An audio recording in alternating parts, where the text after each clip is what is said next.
In 1922, the Bolsheviks have emerged triumphant from a long and murderous civil war against their enemies. The time had come to cement the revolution in a new form of state that would guarantee the future of communism in a new Soviet empire and spread it around the world. But the Communist Party is not united. Its leaders do not trust each other, and only one will emerge from the ultimate struggle for power, and his name is Josef Stalin. As 1922 began, the Russian Civil War was coming to an end. 5 years of bloody and confused fighting had seen the revolutionary Bolshevik Red Army defeat the counter-revolutionary forces of the White Movement and national independence movements in Belarus, Ukraine, the Caucasus, and Central Asia. The Bolsheviks had also waged an unrelenting war against the peasants by seizing their grain and killing thousands as part of the Red Terror. These Bolshevik policies resulted in mass peasant uprisings, like the largest ones in Tambov and West Siberia, which the Red Army and Cheka secret police were able to crush. Even Red Army sailors revolted against the Bolsheviks at Kronstadt in 1921. Red Army's success and the end of the First World War also caused the multinational Allied expeditionary forces to withdraw from Russia. The only anti-Bolshevik forces left were a weak white government in Vladivostok and the Japanese occupation force that supported them. As the war had raged, famine and disease claimed the lives of millions, especially in southern Russia and Ukraine. Georgian Bolshevik Josef Stalin had played a prominent role in the revolution and in the Civil War. He'd gained a reputation for ruthlessness as a Red Army commander who cared little for the lives of his men or those of local peasants. By late 1921, he was a member of the Politburo, one of the most important bodies in the party.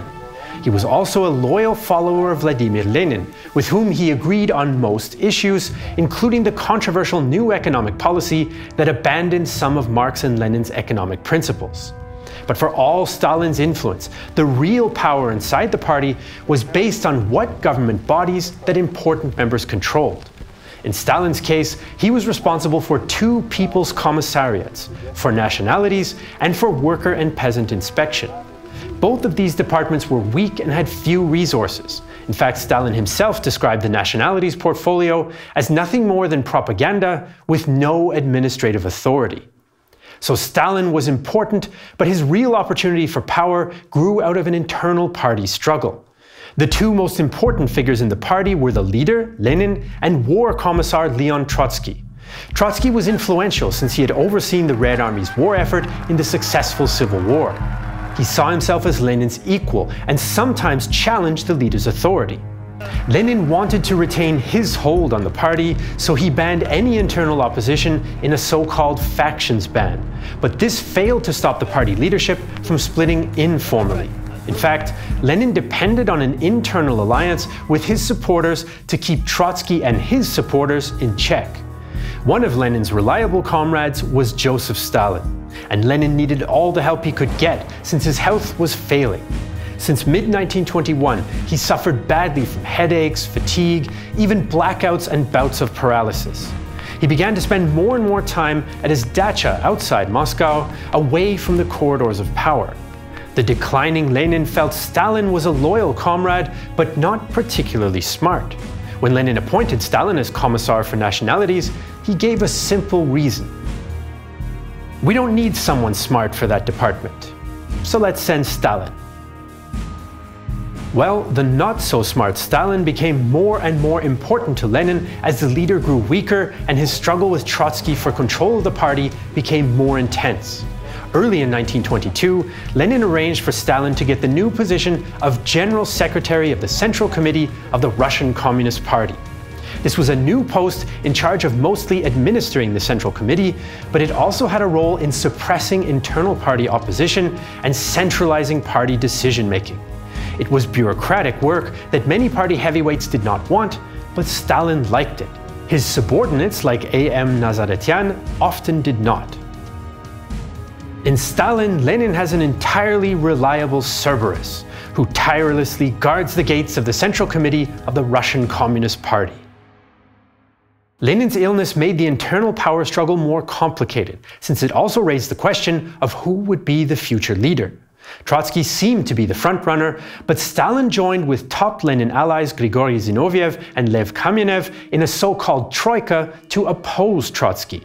Soon afterwards, Lenin's health improved and he got more involved in party politics again and wanted to weaken the troika. So he decided to attack its weakest member, Josef Stalin. The starting point for the conflict was the debate around legally forming a new Soviet state. The Red Army had already conquered much of the former Russian Empire, and the Bolsheviks had installed several socialist republics, but there was still no legal basis to unite it all into one state. Stalin proposed the formation of a centralized Russian federation, which would include numerous semi-autonomous national territories. But Lenin had other ideas. He wanted to create a new state that would be a union of theoretically independent Soviet republics.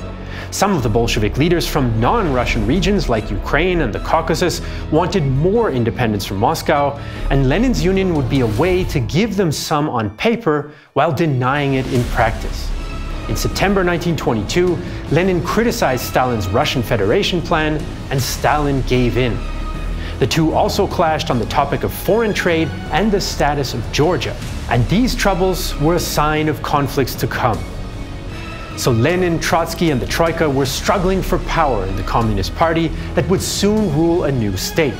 At the same time, the final dramatic phase of the Russian Civil War was playing out thousands of kilometers from Moscow in the Far East. The counter-revolutionary white movement was a shadow of its former self in 1921 and 22. The Reds had driven them from the north, the south, and most of Siberia, which left only a fragile white presence in the so-called Far East Republic, or the DVR.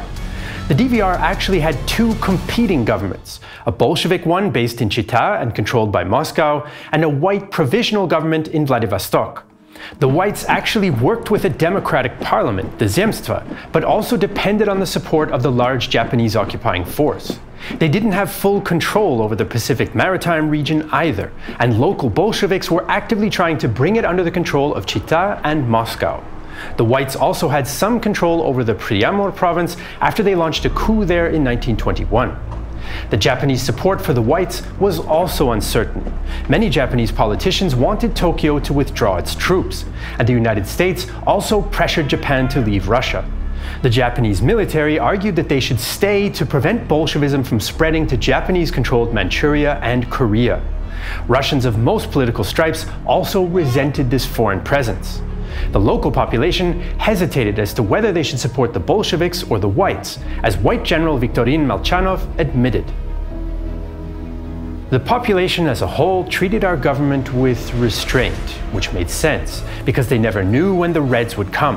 Of course, the refugees from provinces to the west supported us much more openly, but the local population was not sure that our government would hold on.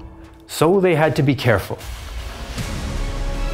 Despite their weakened state, the whites attempted an offensive to capture the Siberian town of Khabarovsk in December 1921, but it was then recaptured by the Reds in February 1922, and the whites pulled back. Summer 1922 sealed the fate of the whites in the Far East. In Vladivostok, the Zemstva asked white General M.K. Dietrichs to take on dictatorial powers, which he did. He tried to win over the people with religious propaganda and even proclaimed Grand Duke Nicholas as the new Tsar of Russia, but he found few takers. In Japan, elections brought a new government to power, which announced in June that Japanese forces would be leaving Siberia by October. Most of the whites left with them for exile in China, and some played important roles as advisors and mercenaries for local warlords, although others ended up as far afield as California. The Japanese withdrawal was the last real military barrier to a Red victory in the east. Bolshevik forces took control of Vladivostok on October 25, 1922, and 3 weeks later, the DVR formally joined with Bolshevik Russia. So the last white state and the last foreign troops were gone from Russia in fall of 1922. But as the Reds closed in on Vladivostok, one group of whites decided to continue the struggle in Yakutia, one of the most remote and coldest regions in the country. In Siberia's north, indigenous Yakut and Evenk peoples had formed an anti-Bolshevik movement in 1921 and 1922, but they were desperately short of weapons and experienced officers to face Red Army units, so they sent messages to the Whites in Vladivostok asking for help. Despite the precarious position of the Whites, General A.N. Pepelyaev hatched a plan. He would join the rebels in Yakutia, establish a new base for the anti-Bolshevik forces, and get the peasants to join his cause with an appeal to faith and the fatherland. By the end of summer 1922, he'd formed the 1,000-strong Siberian volunteer force called Druzhina after a medieval Russian unit. They sailed from Vladivostok to Ayan and then marched some 400 kilometers to Nyelkan, where they hoped to find river steamers that could take them down the river to Yakutsk. But the Bolsheviks had heard that they were coming and taken the boats with them. The isolated Whites were now stuck in Nyelkan and nearly starving, but in January 1923, the local Evenks and Yakuts gave the Whites enough food to survive the winter. In February, Pepelyaev's men occupied Amga and threatened Yakutsk itself. A Red Army detachment of 400 men moved up to the area, but the Whites surrounded it at a place called Sasil-Syzyhy for a brutal 20-day siege. Temperatures were absolutely frigid in the Siberian winter, and Bolshevik troops built field fortifications out of the frozen corpses of the fallen from both sides. In early March, a Red Relief Force arrived, and Pepelyaev was driven off. The defeated Whites then marched 600 kilometers back through the frozen tundra to Nyelkan, where locals helped them get to the coast at Ayan. There, the Whites started to build boats to make their escape by sea, but in mid-July 1923, 1,000 Red Army soldiers made an unexpected landing, and the Druzhina surrendered. A Bolshevik court sentenced Pepelyaev and 26 officers to death, which was then commuted to 10 years in prison. Ironically, Pepelyaev and the Red officer who defeated him at Sasil-Syzyhy were later shot in Stalin's purges of 1938. The Battle of Sasil-Syzyhy is sometimes considered the last battle of the Russian Civil War, but historians debate when the conflict really ended. Some point to continued Georgian partisan resistance against the Reds until 1924, while others stretch the conflict all the way to 1926, when the sporadic violence in Central Asia finally stopped. So while the Russian Civil War was ending on the margins of the old empire, back in Moscow the communist power struggle continued, and a new empire was born. After Lenin got the better of Stalin in the debate over what sort of state the Bolsheviks would create to unite their conquests with Russia, the way was free for the creation of the new Union. Delegates of the four theoretically independent Soviet republics gathered to approve the change: the Russian SFSR, the Belarusian SSR, the Ukrainian SSR, and the Transcaucasian SFSR. Together, they signed the Treaty on the Formation of the Union of Soviet Socialist Republics and an accompanying declaration. The document stated that the formation of the USSR was necessary for three reasons: to reconstruct the economy devastated by the First World War and the Civil War, to defend the republics against imperialist aggression from abroad, and to unite the working classes of the world into a single socialist community. The treaty also expressly allowed new member republics to join in the future, and for any republics to leave if they wished, although this was a legal fiction for the next 70 years. In a nod to the party's internationalist aims, the cover sheet of the treaty was in 4 languages: Russian, English, French, and German. And so the USSR formally came into existence on December 30th, 1922, a state unlike any other in Europe. Stalin gave an enthusiastic speech to the Party Congress. Comrades, this day marks a turning point in the history of Soviet power.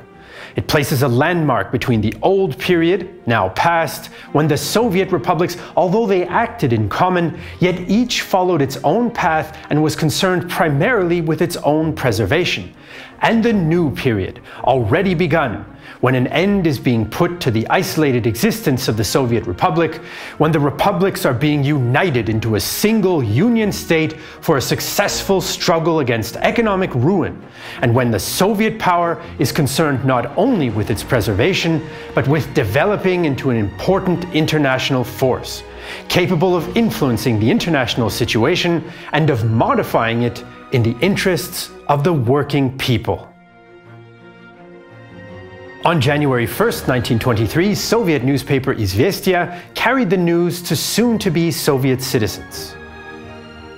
The creation of the Soviet Union is a New Year's gift to the world proletariat. But there was a caveat. Against Stalin's wishes, a Ukrainian representative had urged that the treaty be accepted as preliminary and that it should be discussed by the separate republics for possible revisions before being formally ratified. The party delegates agreed that the USSR was established, but further amendments would be discussed at the next party congress. These discussions, however, never took place. The coming of the new state did not solve the political divisions within the Communist Party either. As the legal formalities of state building were being finalized in December 1922, Stalin and Lenin broke from each other for good. The Central Party Congress asked Stalin to protect Lenin's health by shielding him from visitors and receiving his letters directly. Stalin took advantage of the situation to further isolate the leader. Lenin was not ready to give up power, and he got around Stalin by having his wife Nadezhda Krupskaya deliver letters to Trotsky. Lenin was now working with Trotsky against the Troika. Stalin found out and yelled at Krupskaya, which angered Lenin. "You had the rudeness to shout at my wife and scowl at her. I do not intend to forget so easily what has been done against me, and, needless to say, what has been done against my wife I consider to have been done against me. Therefore, I ask you to consider whether you agree to take back what you said and apologize, or I prefer to break off relations between us." But Lenin was getting weaker both politically and physically, and he had a serious stroke in December. He all but admitted to his sister Maria that he'd been defeated. "I have not died yet, but they, led by Stalin, have already buried me." In December 1922 and January 1923, he dictated a letter to the Party Congress that in effect became his political testament. In the letter, which his wife may have helped compose, he turned to the topic of his possible successor. He gave his opinion on Trotsky, Zinoviev, Kamenev, and some others, but reserved his strongest criticism for Stalin.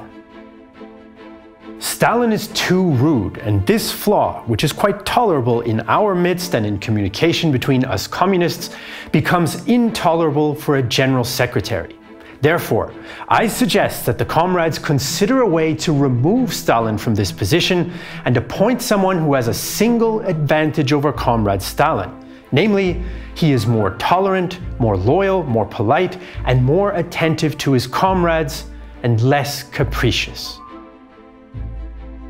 Lenin's warning would not make much difference in the power struggle that followed his death. When Lenin died in early 1924, Stalin was one of the pallbearers, and he gave a series of lectures extolling Lenin's wisdom. He also learned from his contacts about Lenin's testament, which was still secret. As General Secretary, Stalin managed to delay the coming Party Congress as well. But when Lenin's testament was finally made known to party insiders in 1924, Stalin offered to resign, but the party refused. Even Trotsky came out in support of Stalin staying on in the name of internal unity, all but sealing Trotsky's own defeat in the race to power. Stalin continued to use his role as General Secretary to appoint loyalists to important posts within the party. Lenin's factions ban had made the Central Committee an unchallenged organ, and Stalin could use his administrative powers far more effectively in his own interest. He cultivated important relationships with ambitious young party administrators and the leaders of the feared Cheka secret police. Trotsky now led a faction known as the Left Opposition that wanted to undo some of the new economic policy implemented under Lenin, since they felt it was too capitalistic. Stalin, however, was growing stronger and was clearly on the path to power. Influential Bolshevik Bukharin supported Stalin on the economic question, and he placed more and more of his supporters in key positions and forced the left opposition members farther from the important decision-making positions. In October 1923, Trotsky complained that Stalin was taking over the party. The participation of the party masses in the actual formation of the party organization is becoming increasingly marginal. A peculiar secretarial psychology has been established in the past year or so. Its main feature is the belief that the party secretary is capable of deciding every and any question, without even knowing the basic facts. Stalin and his hand-picked members of the committee, however, accused Trotsky of the by now dreaded factionalism. Stalin also turned against his former Troika allies, Zinoviev and Kamenev, in late 1924. They in turn joined forces with the left opposition to form the united opposition against Stalin, but he threatened them with expulsion from the party and they were forced to recant. By 1928, Stalin had gained complete control of the Communist Party and began his long rule as dictator of the Soviet Union.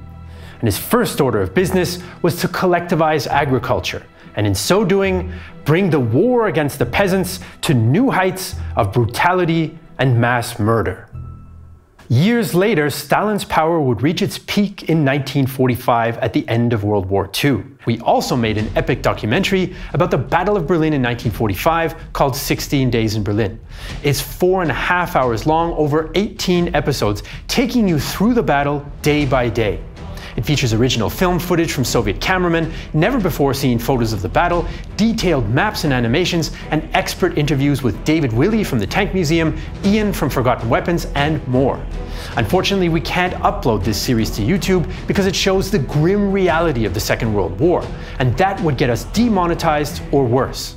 So where can you watch 16 Days in Berlin in 4K resolution? On Nebula, a streaming service that we built together with other creators and where we can upload documentaries without the fear of demonetization. We want to thank Sofia Shirogorova for her help with this episode. And as usual, you can find all our sources for the episode in the video description. I'm Jesse Alexander, and this is The Great War, a production of Real-Time History and the only YouTube history channel that has an entirely reliable Cerberus.